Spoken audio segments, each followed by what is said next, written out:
슬기로운 교행생활.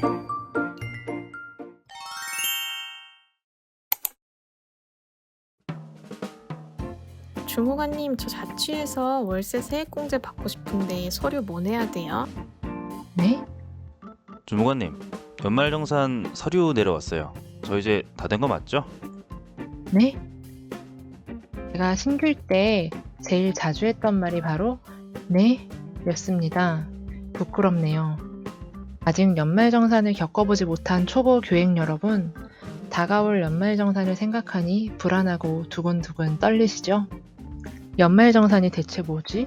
먹는 건가 싶은 분은 이 채널의 연말정산 뭔 말입니까? 를 함께 보시면 좋습니다. 이 영상에서는 연말정산 증빙서를 체크할 때 주의사항에 대해 함께 알아보는 시간을 가져보기로 해요.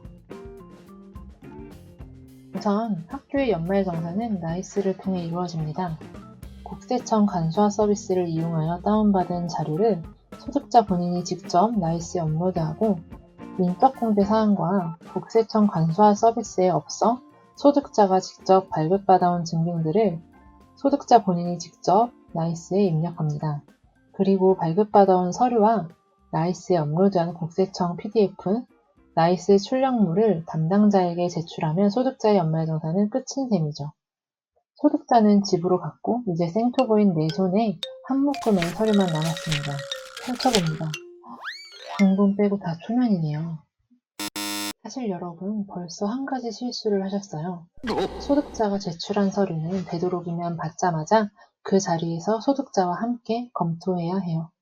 소득자와 함께 서류를 검토하면 보완해야 할 사항들을 바로바로 해결할 수 있어요.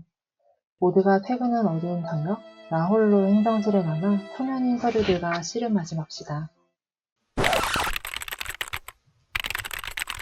여러분은 발령받자마자 공문을 받게 됩니다. 연말정산 실무 담당자 교육 설명회가 있다네요. 발령 후 첫 출장, 설레는 마음으로 동기들과 삼삼오오 모여가죠. 하지만 막상 가보니 무슨 말인지 하나도 모르겠고 무슨 책을 주긴 주는데 생각보다 두껍네요. 그렇지만 이 책에는 여러분이 받을 질문의 모든 답이 들어있습니다. 국세청 홈페이지에서도 다운받을 수 있어요. 그러면 이 책에서 어느 부분 위주로 보면 좋은지 알려드릴게요. 2020년 귀속 안내 책자는 아직 발간 전이니 2019년도 책자를 기준으로 알려드릴게요. 우선 컬러로 인쇄된 화면이 있죠? 그 중에 소득세액 공제표를 봐주세요. 인적공제와 그 밖의 공제 항목 공제 요건 판단을 위한 기준이 간략히 나와 있어요. 1에서 3쪽은 우리가 자주 보게 될 것 중에 하나인 첨부서류 목록입니다. 정산 전부터 달달 외우려고 하지 마시고 가볍게 봐두세요. 그리고 맞벌이 부부가 많기 때문에 5쪽의 맞벌이 부부의 연말정산은 어떻게 되는지도 미리 알아두시면 좋습니다. 연말정산은 1년에 한 번만 진행하므로 소득자들도 매년 헷갈려 실수하기 쉽습니다. 때문에 우리는 소득자들이 주로 실수하는 사항들을 미리 숙지할 필요가 있습니다.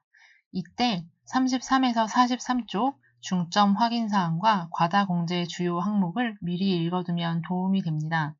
이해가 가지 않더라도 눈에 익혀둡시다. 그리고 69에서 88쪽을 간략히 보시면 정액급식 비중 월 10만원, 월 20만원 이내의 교원 연구비 등은 비과세 소득임을 알 수가 있습니다. 교직원들이 각종 공제 요건에 대해서 물어볼 때 당황하지 마시고 책자를 펴서 목차를 살펴보세요. 주로 3장에서 6장까지의 부분을 살펴보면 될 거예요. 여기에는 각 공제의 요건, 한도, 증빙서류, 간단한 사례 등이 나와 있어요. 정산 전에 미리 읽어두면 좋겠지만 현실적으로 무리죠. 그러니 목차를 보며 이 책에 무슨 내용이 있는지만이라도 미리 알아둡시다. 두꺼워 보이는 책자지만 말씀드린 대로 잘 따라오셨다면 업무에 많은 도움이 될 거예요.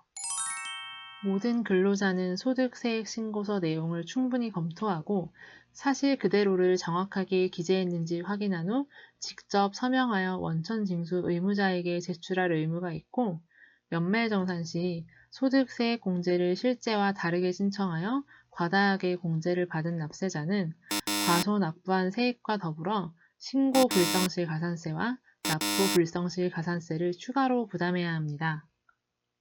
가산세는 고의나 과실에 유무하는 관련 없이 의무 위반 사실만 있으면 부과 요건이 성립되므로 잘 몰라서 실수했다 해도 가산세를 감면할 정당한 사유에 해당하지 않는다고 해요.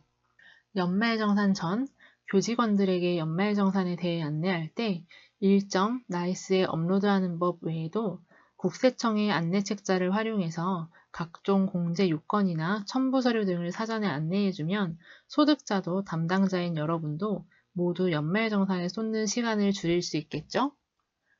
연말정산 기간이 시작되었고 나이스 업로드를 마친 교직원들이 하나둘씩 손에 서류를 들고 여러분 앞으로 옵니다. 이제 본격적으로 서류를 한 장씩 넘겨볼까요? 우선 왼편에 소득공제 신고서를 두고 오른편에 나머지 서류를 둡니다. 그리고 소득공제 신고서상의 항목을 짚어보면서 해당하는 증빙서류를 함께 검토해요. 소득공제 신고서 첫 페이지에는 인적공제에 관한 사항이 기재됩니다. 여기에선 소득자 본인의 세대원, 세대주, 부녀자 여부, 그리고 인적공제 대상자들을 등본 또는 가족관계증명서와 비교해요.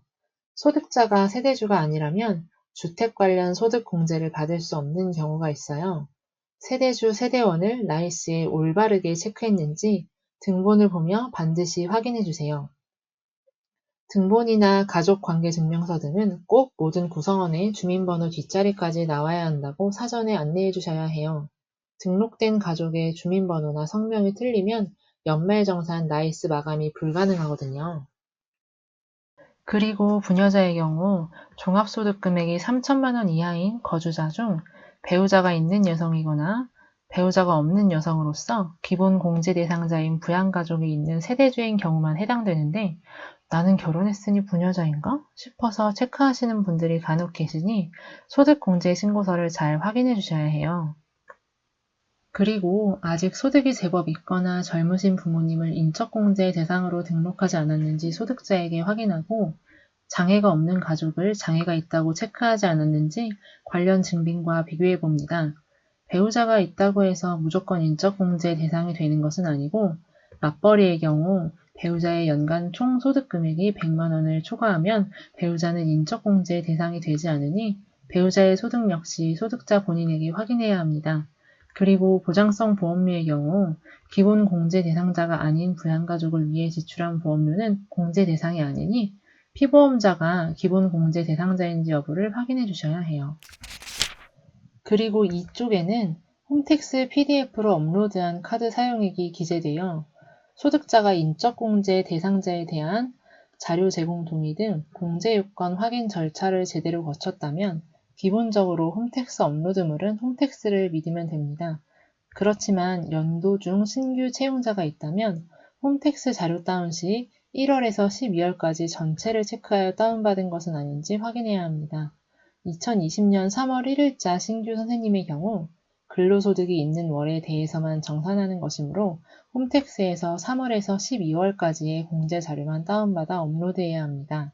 신규 임용자의 소득월도 체크해주세요. 그리고 3쪽에는 주택 관련 공제를 체크합니다. 보험료나 신용카드 사용액 등도 있지만 보험료는 나이스의 급여 자료가 자동으로 등록되니 나이스와 납부액이 다른 경우가 없다면 굳이 살펴보지 않아도 됩니다. 주택 관련 투자 조합 등의 공제액이 없다면 3쪽은 넘기면 됩니다. 하지만 공제액이 이것저것 적혀 있다면 증빙 서류를 살펴봐야겠죠. 경우에 따라서 주택과 관련된 서류들은 꽤 많을 수 있고 공제 요건에 부합하는지도 따져보아야 하기 때문에 연말정산 신고 안내책자를 꼭 참조합시다. 거의 다 왔어요. 이제 마지막 페이지 4쪽이에요. 4쪽에서는 보험료, 의료비, 교육비, 기부금, 월세액을 살펴보면 돼요. 국세청 PDF로 업로드되지 않는 수기 서류 위주로 검토해요. 교육비의 경우 국세청 PDF에 없는 증빙 서류도 발급받아 오셨는지 금액은 맞게 입력했는지 확인합니다. 그리고 의료비는 보통 국세청 자료에 있지만 병의원에서 국세청에 신고하지 않은 건들은 소득자가 직접 해당 기관에서 발급받아 와야 해요. 시력 교정을 위한 안경이나 콘택트 렌즈 역시 공제 대상인데 올해부터 홈택스에서 출력 가능하다고 합니다. 기부금의 경우 기부금 영수증만 받지 마시고 법인 설립 허가증이나 소속 증명서 등도 제출받아서 해당 관청이나 지자체의 허가를 받아 설립된 것인지 확인해야 해요. 월세액은 전부 수기 서류예요. 임대차 계약서 사본, 등본, 계좌 이체 영수증 등 주택 임대인에게 월세를 지급했음을 증명할 수 있는 서류가 필요하고 근로소득이 있는 월의 월세만 나이스에 입력했는지 주택 면적, 유형 등을 맞게 입력했는지 확인해요. 이제 마지막으로 소득자가 소득공제신고서에 서명을 했는지 확인하면 서류 검토는 끝입니다. 진짜로요. 이제 서류를 꼼꼼하게 제출해 주신 소득자님을 집으로 보내드리면 됩니다. 이 영상이 여러분의 마음의 짐을 조금이나마 덜어줄 수 있었으면 좋겠어요. 시청해주신 여러분 감사합니다.